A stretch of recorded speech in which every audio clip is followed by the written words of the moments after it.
Hello, I'm Kim Trathen, business and marketing coach, and this is the next segment of Girls Talk Business. My guest today is a pretty amazing woman, and I'm super excited to chat with her. Her name is Shauna Armitage. I am hoping I'm saying her last name correctly. So I'm going to watch for her to pop on the live. Shauna, if you are already on, please just drop me a comment because sometimes Facebook does not actually show me who is watching. So this is, Shauna is pretty amazing because so many women think that they do not have time to launch a business when they're moms. And it can be scary to launch a business no matter what, but especially when you're a mom and you're taking care of small children or even older children that are in sports and school and homework and everything else, it can be really daunting. And Shauna was able to launch her business when her husband wasn't even home. I see I have one person watching. Drop a comment and let me know if that's you, Shauna, so that I can add you to the live. And I'm just going to pop over here a second and check this. So I'm really excited to chat with Shauna today. I know in my own family dynamic, I have 3 little boys. Oh, good. There's Shauna. All right, girl, I'm going to add you to the live. Shauna, are you on your phone? It won't give me the option to add you, and you do need to be on your phone for the live. Let's try this. That's on.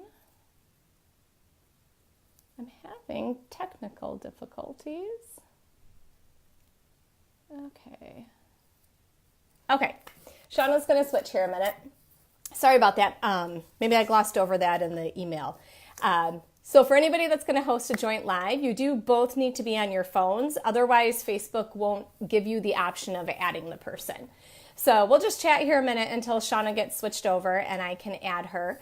As I was saying, I have 3 little boys who are ages 5, 7, and 11. They're all switching over here soon with birthdays. So although I'm out of that little baby phase, I'm not dealing with diapers and bottles and things like that. And the little baby stage can be super difficult because you just have to be there at their beck and call. But I found that as my kids have gotten a little older, that there's just different stressors to juggle. You know, just one of my kids, Caden is my oldest. He is almost 12 and he is in football, baseball, and breakdance, and that's just the fall sports. So all of my kids do multiple things, and I feel like I am living that life of becoming a chauffeur for my kids between his social calendar and then all of the sports for him and both of his younger brothers. I think I spend more time in the car than I do anything else. And I think teenagers could make a killing if instead of babysitting, they would just work as a chauffeur for working moms. Even moms who don't have a job outside of the home, like you drive your kids everywhere. So I have had to get super strategic with my time and with my time management to be able to juggle working in corporate, running my business, managing clients, social media, and actually making sure that my children are clothed and fed. And if you're connected with me on my personal Facebook page, you may have seen that I like to say I didn't forget picture day this week. It just involved a little extra trip home to get clothes and hair stuff and the picture form and got my kid ready in the school bathroom. So it all works out. Shauna, drop me another comment when you're on, Shauna. Because like I said, sometimes Facebook does not show me who is watching. So once you get switched over and you're on your phone, drop another comment and I will add you. I see Sharnay is on. Sharnay, you are in South Africa. Oh, here's Shauna. If you're catching... Well, this is so odd. Shauna, it is still not giving me the option to add you. Okay, hang on.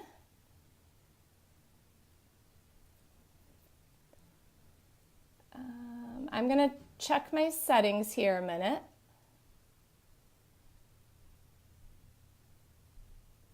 Don't you love live broadcasts when there's tech issues?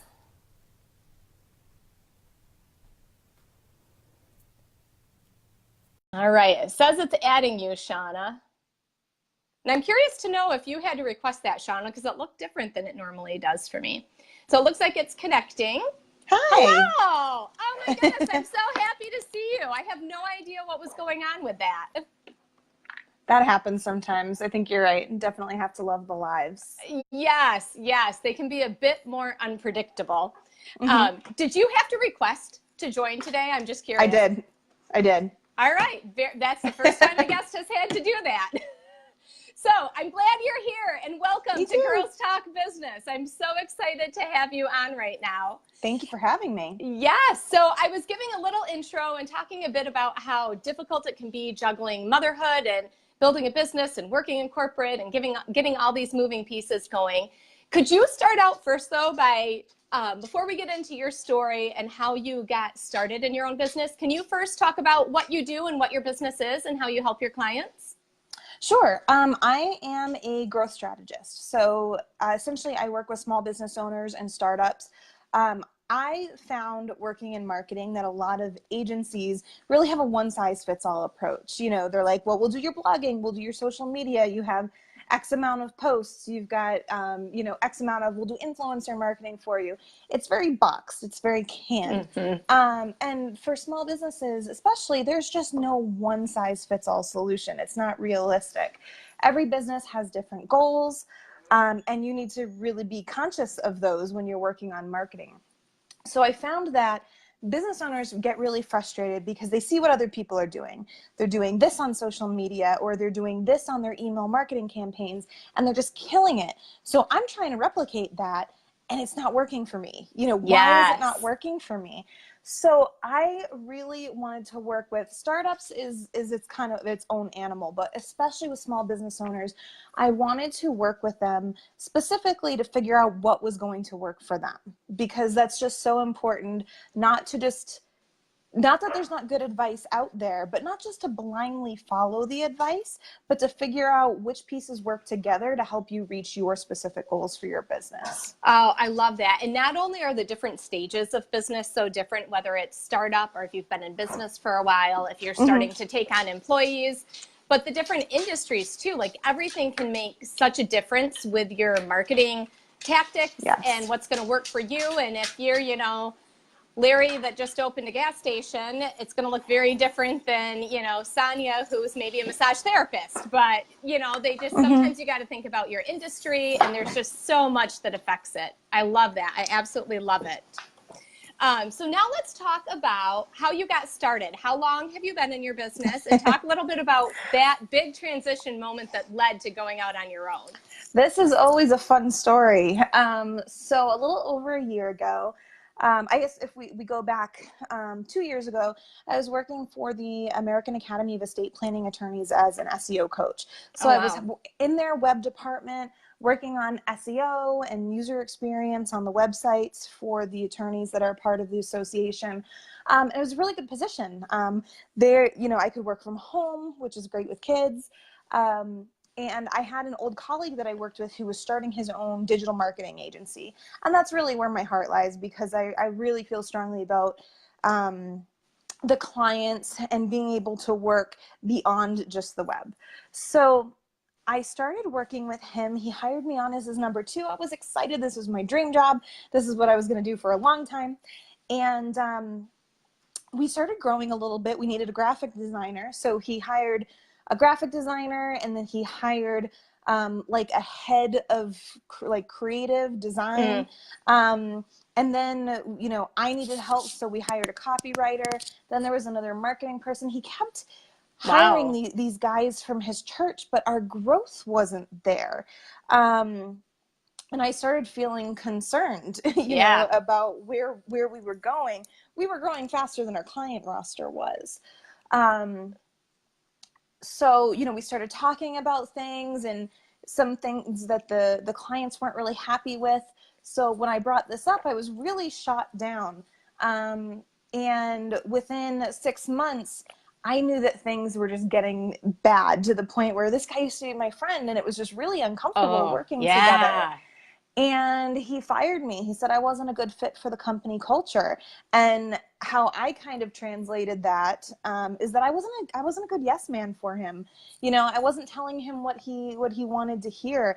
And our clients were really suffering as a result of just bringing on new people and bringing on a bunch of new clients without really digging in on what the clients needed. And ultimately, for me, that's what I wanted to do. I wanted to have that intimate relationship with the clients where I knew their business inside and out. And we weren't just working on what they needed for Facebook advertising or social media posts, but we were looking at their whole business from very top level and figuring out how we were going to reach their sales goals or their growth goals. So when he fired me, I cried for a while. I cried it out. So I've never been fired in my life. what were you feeling even before he fired you, when it wasn't perceived well, when you tried to voice your concerns? Because I think that can be really frustrating for a lot of people in corporate jobs when they feel like their voice isn't heard. And I think the smaller the firm, sometimes that gets even more frustrating because you feel like you know everybody and that you should be heard. Were you struggling at that point? Had you considered leaving even before he had fired you? I had. I think that I was really in love with the stability. And sometimes what feels like stability really isn't. You have it in your mind that because you have a job that pays you on a regular basis, yes, that it's 110%. Kind of thing. Yes. Everybody thinks it's stable until the company goes under or they get let go. And 2 weeks after he fired me, the company went under because the clients weren't being taken care of and they left. Yeah. That was actually how I got my first client, is one of the clients left and we didn't have a non-compete, so they started working with me. Wow. So what was that moment like when he pulled you in and said, like, you're not a good fit for the culture? You said you cried, you had never been let go before. I know was some confused. people. Were you? I knew that things were very tense, but I honestly thought that I was going to leave the company before he would just let me go. I didn't really think that was an option until it was staring me in the face. I work remotely, so I went to go work and my email wasn't there anymore. And so were you home? You were working from home and you tried to log in and none of my accounts were working, none of my passwords, my email was gone. Let me pick my jaw up a minute. Yes, exactly. Wow. So, I understand it now that I'm a business owner. I understand it from the perspective of somebody could be malicious and go and, mess with your assets. I don't think that I would ever do it that way with someone, but yeah, I still feel like there's other ways around it. Like you connect with them before they would even start working. There's just other ways around it.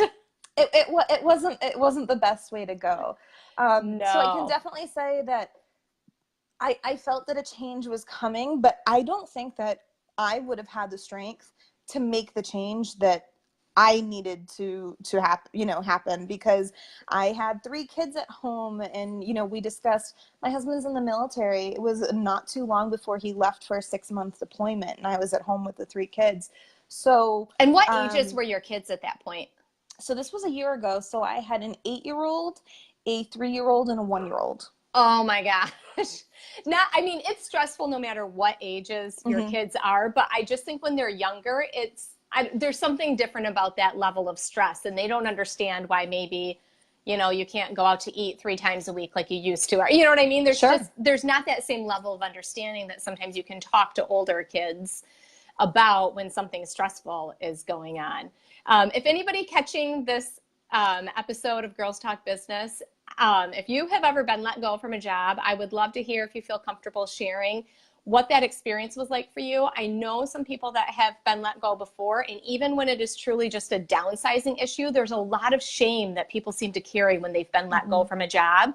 And I just think that the more we can open up and talk about that, it isn't always that, like in your case, you didn't do anything wrong. You were voicing your opinion, voicing your concerns, trying to make the business better, and then you still got let go because of it. And I just hope that the more that people hear your story and other stories like that, maybe it'll remove some of that shame that they feel about losing a job.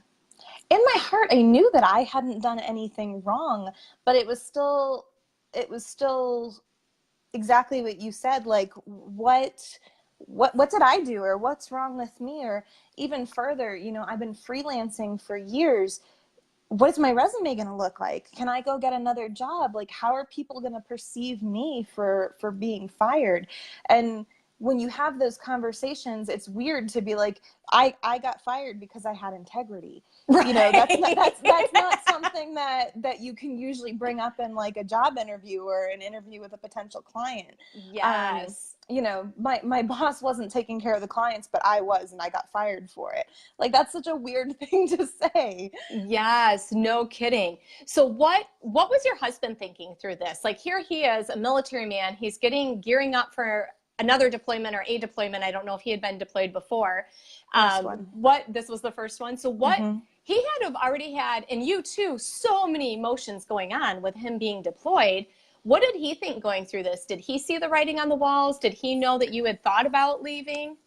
He knew that I had thought about leaving, and I think he probably wished that I had worked harder to get myself out before that point.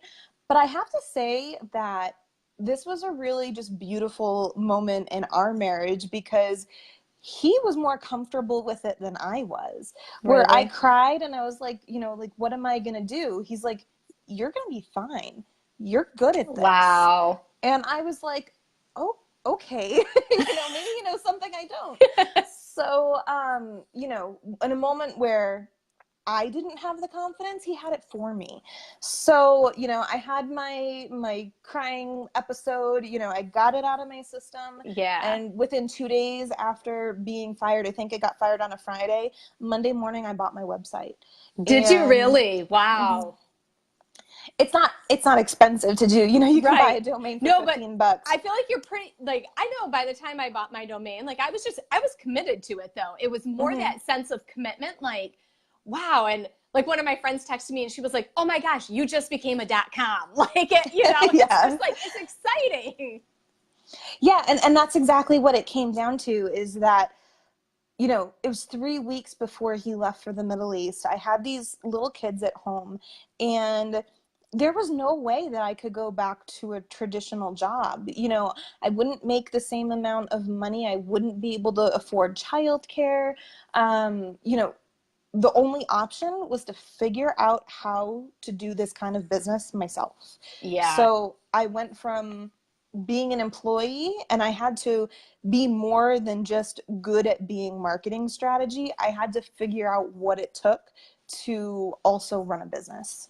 Yes. Wow. That is just so much going on. So now you said you had already done some freelance work.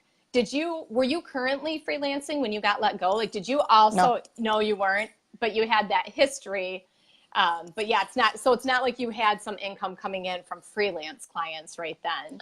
No, because I had given that up. I was ready to move past that point in my career. Back in the day when Upwork was Elance, I got started on there.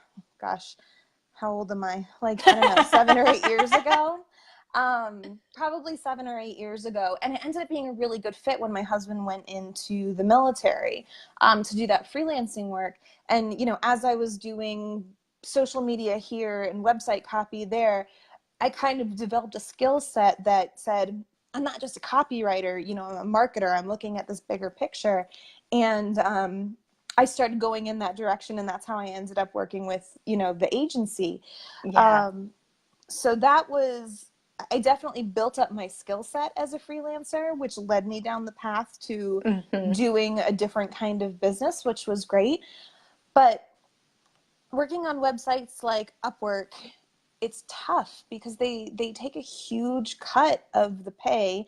There's a lot of people that take much lower rates, and there's a lot of companies that are just on there to find cheap labor Yeah. instead of effective labor, and you can't really compete with that. So I could have gone back and looked for jobs there, I suppose, but I really kind of was in the mindset that I just would not do that, because that's not the kind of business that I wanted. And Hmm. I'm not great at saying no. So I know that, you know, once I started picking up projects, I was going to be just doing more freelance work instead of building the kind of business that I wanted to build. Yes. So what was it like building this business? So within a few weeks, your husband left.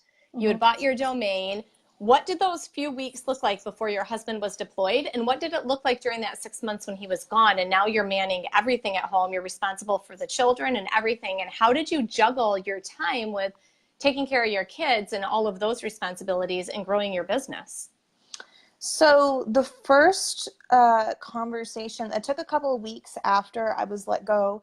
And then one of the old clients actually reached out to me, which was a blessing. Yeah, the first client just landed in my lap because we had a great relationship. And they were like, we don't really know what happened. Just one day you were there and one day you weren't. So, they reached out to me. There was no non-compete in place. So I landed my first client pretty quickly. But immediately I was looking on Angel List and building up my connections on LinkedIn and meeting people for coffee. And that's the one thing about being a stay-at-home mom, is that networking is an incredibly hard thing to do. So as soon as I landed that first client, the one thing that my husband and I decided on is that my younger two would go into daycare. So for months, I didn't actually really make any money because all of the money from the first client I got went into paying for childcare. But that allowed me to go out and to meet people and, go to, the local chamber of commerce and networking events and actually get my face out there. And that was essential. That is so important. And as much as growing your presence online is really important too, especially when you're starting out, when you can tap into some of those local connections. I think that in today's day and age, some people overlook the importance and the value in those local networking events, whether it's through the Chamber of Commerce or a women's group or, whatever that event might be. I think that there is this mentality that maybe that face-to-face contact isn't as important anymore with how much online has grown, but it can bring so many opportunities to you by just meeting the one right person. And even if it's not that you're meeting a client, they may open up other doors for you, whether it's speaking events, training events. Maybe they know somebody that's going to be your ideal client. I mean, there's just so many valuable connections that can be made when you actually go out and start networking with people. But I love too that you made that commitment to invest in childcare, because I know, especially, I shouldn't say especially, but I've seen it more with some of the women that I know that did not have a job outside of the home first, that they have all of this guilt with investing in their business via investing in childcare. But it is really, really hard if you don't have that dedicated time, whether it's to go to networking events or some dedicated time in your day carved out for your business growth. I think it makes it really hard to grow your business if you can't have any of that.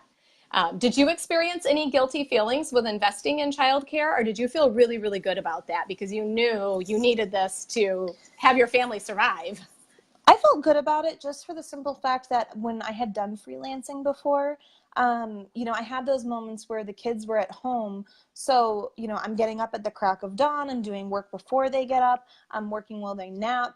If they're sick, then I'm losing a day entirely. Maybe they didn't want to nap one day and, they were trying to be on a conference call with me when I had scheduled a conference call during their nap. So one thing that I realized, and I've seen people be shamed for it, the mom who's on the cell phone at the park or checking her email or something at the park. I've seen people be shamed for that. But you know what? Like, the park is somewhere where we can allow our children to play and be kids, and they don't need us. Not that we shouldn't be watching them, but not that, they don't need our constant attention. It's a place for them to be kids. And even though I was doing that kind of stuff and I wasn't feeling particularly guilty about it, what really felt right for me is that when I was working, I wanted to give my business 100% of me because there was no way else to do it.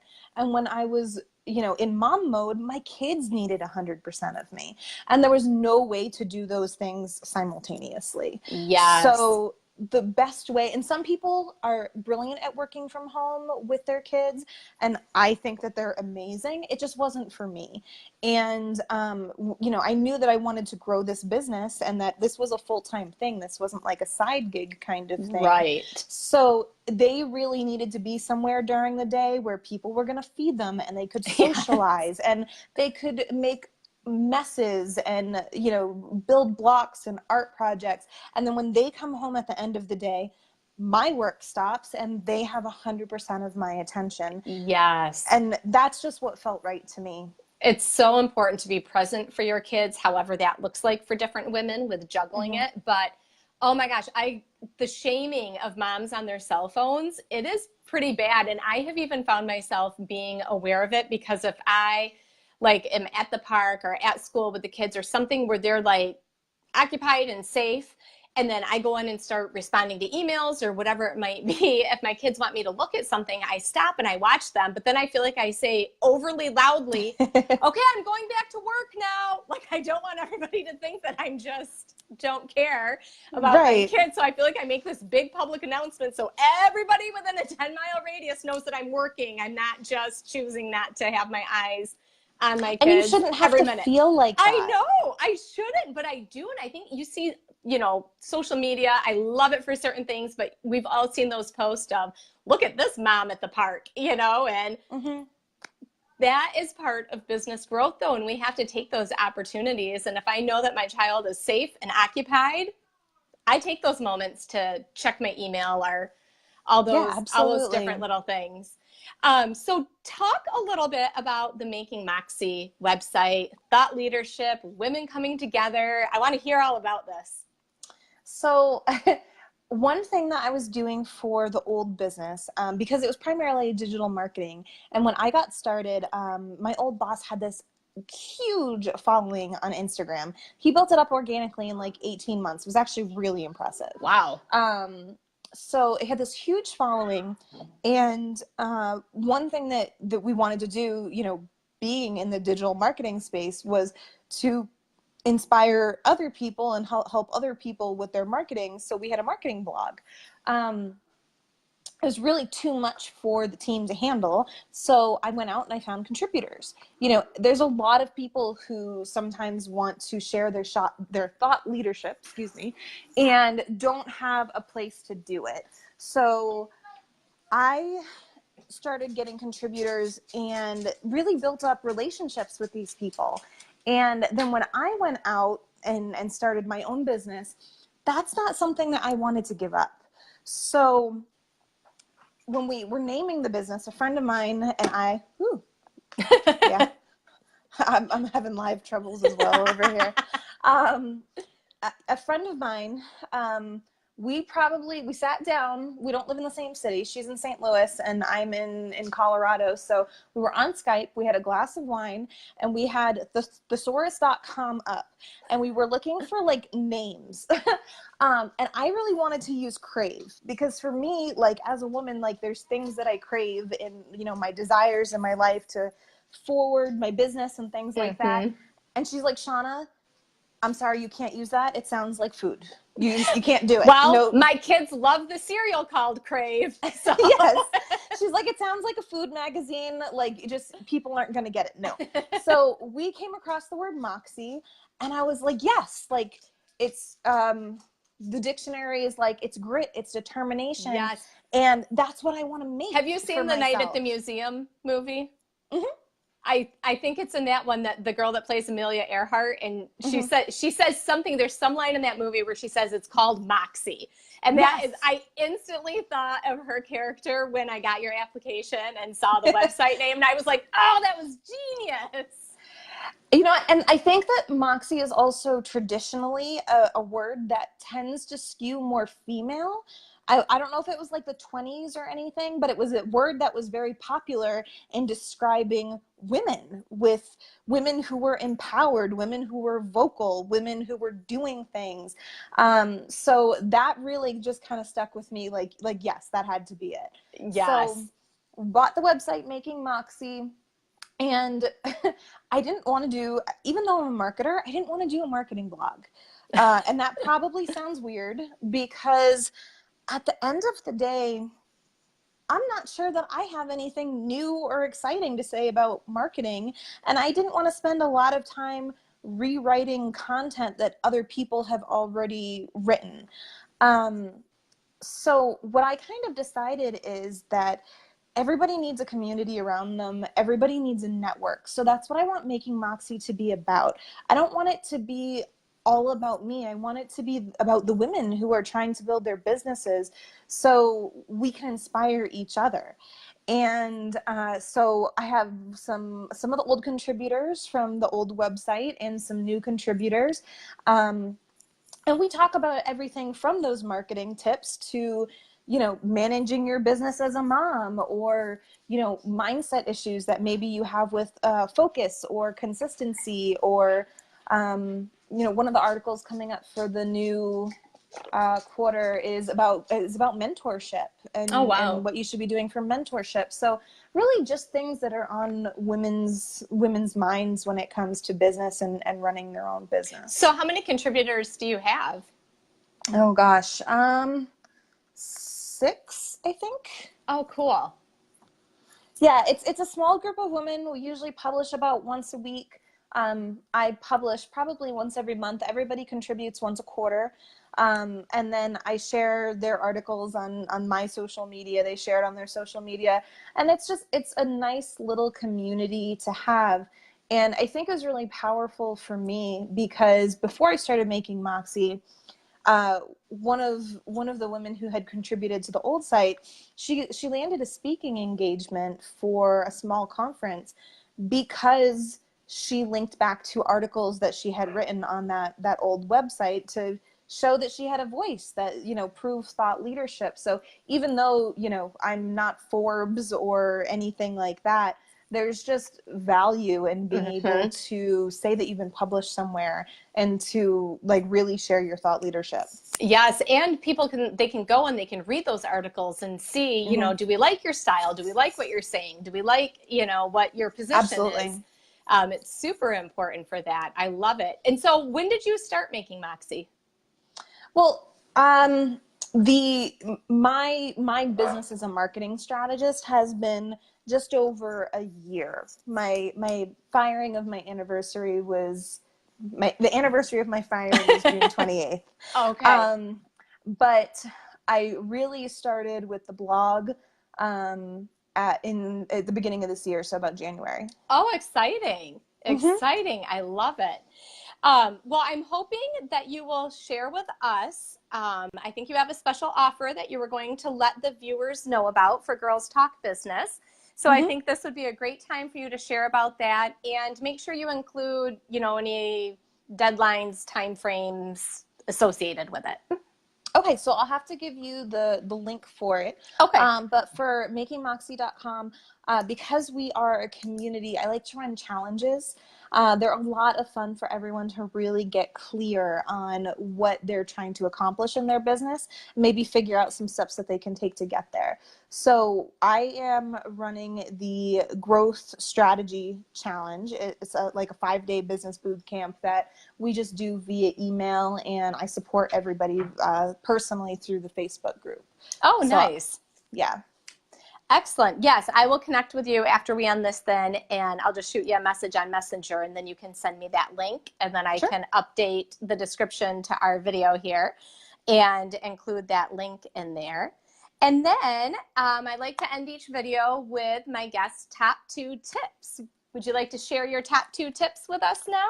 My top 2 tips. So I think I wrote those down, and I don't have them right in front of me, of course, because I already had those ready to go.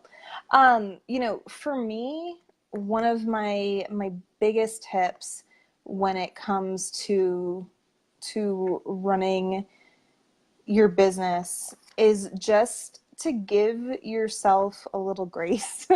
I think that's it can be hard important to do sometimes. It can be really hard. And I have a suspicion that as women, we are in general worse at giving ourselves some grace than men are. I think that is something that a lot of men seem much more comfortable with doing than women. I think we feel so much guilt, and I'm not sure, maybe it's control. I don't know what it is, but I don't think that we are very good at giving ourselves grace.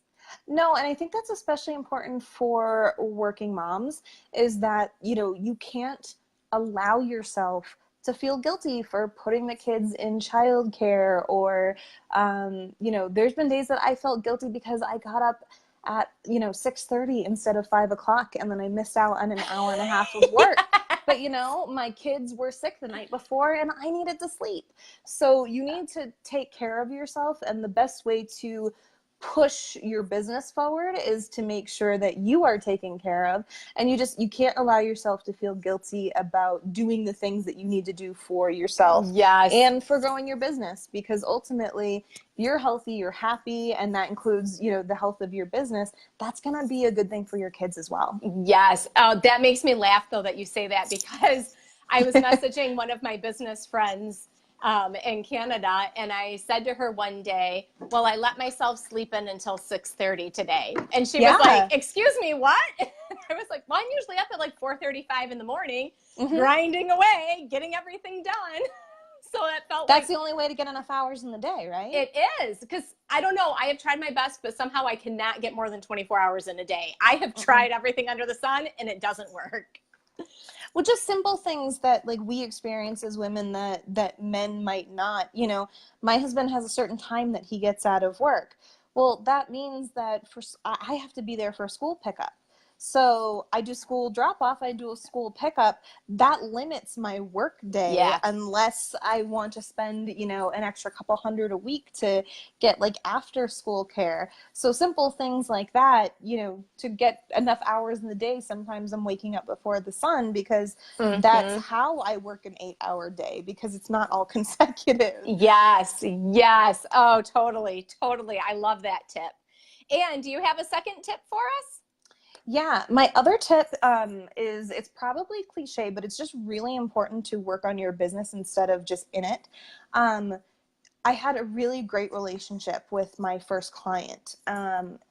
And there was a point where they just didn't really need my help anymore. We had set things up in place, so they were really comfortable with the team we had built and doing it on their own.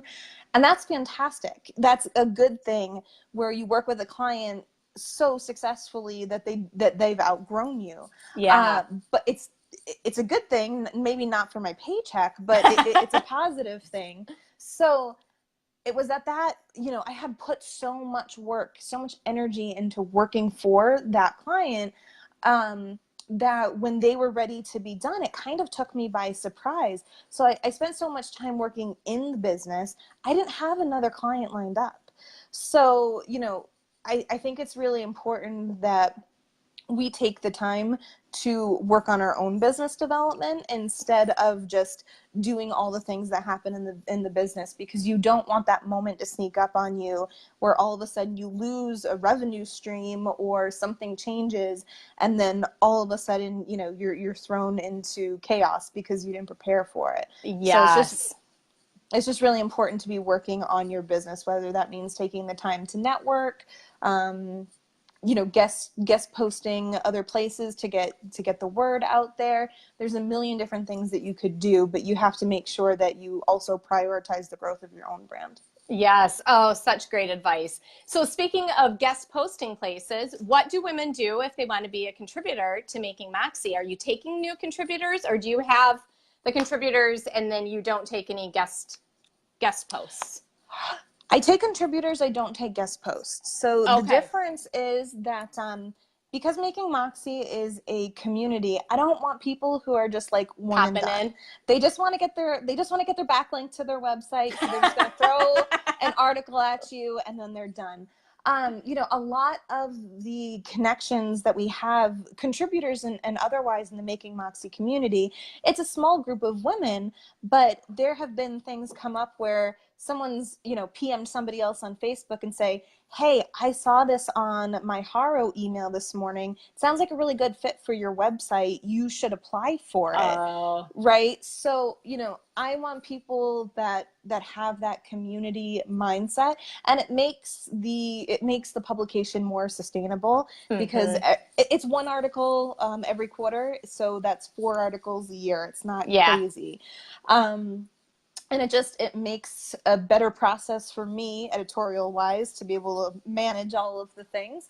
And it's a more committed community. They're not just committed to writing for the publication, they're committed to each other and taking care of each other in business. Yes. So what do women do if they're interested in becoming a contributor? Do you have an application, or do they just reach out to you? A little bit of both. So it's makingmoxie.com, work dash, or not work, write dash for dash us. And that is just basically some guidelines, like how long it's got to be. You got to be willing to write once a quarter, not just do like the one and done kind of thing. The kind of irreverent, raw talk that we like, I don't want it to sound like you're writing a term paper, that kind of thing. Yeah. And then people can just email me from there if they want to send me some topic ideas to get started. Awesome. Well, thank you so much for coming on Girls Talk Business today. It was so great to connect with you, and I really appreciate your time and having you on. And we will chat when this ends here. I'll Facebook message you and get that link if anybody is interested and able to join that next challenge coming up that you have. So for anybody catching the replay, keep the challenge in mind. Let us know where you're watching from. I see we had a few people from around the globe that hopped on today. If you catch the replay, let us know where you are located, because it's so much fun to see. And Shauna, thank you again. I so greatly appreciate having you on. Thank you. All right. We'll chat with you later. Bye. Bye.